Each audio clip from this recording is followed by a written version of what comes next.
En Allemagne, comme dans toute l'Europe, les prix de l'énergie flambent. On en parlait encore il y a un instant dans notre JT sur France Info. Mais ça y est, le gouvernement allemand a pris une mesure importante pour alléger la facture.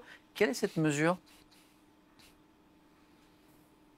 Bonjour, oui, c'est très important car l'Allemagne a déjà l'électricité la plus chère d'Europe. Alors pas de blocage des prix du gaz comme en France, mais c'est une taxe qui va diminuer la redevance sur les énergies renouvelables qui sert notamment à financer l'éolien ou le solaire qui va être baissée de moitié pour atteindre son plus bas niveau depuis 10 ans. Alors ce n'est pas une recette miracle, ça ne devrait pas faire chuter les prix de l'électricité, mais au moins stabiliser la facture et c'est déjà ça, très important pour les consommateurs. C'est moins de rentrée fiscale pour le gouvernement allemand qui envisage même de supprimer totalement cette taxe à l'horizon 2023. Mais eh bien, c'est nécessaire d'après les associations de consommateurs qui parlent d'une explosion de charges pour les ménages allemands. C'est le ministre de l'économie qui a fait cette annonce ici en parlant d'une bonne et d'une très importante nouvelle donc pour les consommateurs allemands.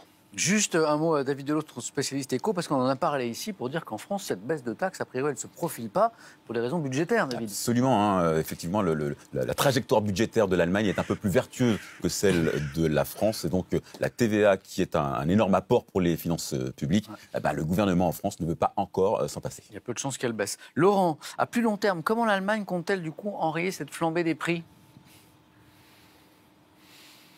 Eh bien, il y a une solution qui est à portée de main, mais qui est aussi très controversée. Cette solution, c'est le gazoduc Nord Stream 2, qui est un énorme tuyau de plus de 1200 km de long, qui a été installé au fond de la mer Baltique entre l'Allemagne et la Russie. La construction est finie, le remplissage a déjà commencé. Il ne manque plus que l'autorisation officielle des autorités allemandes pour mettre en service ce gazoduc qui devrait permettre de doubler les livraisons de gaz russe à l'Allemagne. Alors c'est controversé car c'est un outil de pouvoir, un outil de pression pour Vladimir Poutine et beaucoup accusent d'ailleurs déjà Moscou de maintenir un petit peu les robinets fermés en ce moment pour maintenir les prix très élevés, pour faire pression, pour obtenir une autorisation plus rapide de ce gazoduc Nord Stream 2 qui a été extrêmement critiqué par les autorités américaines, par Bruxelles également. On va voir dans quelques semaines, dans quelques mois, si ce gazoduc entre en vigueur.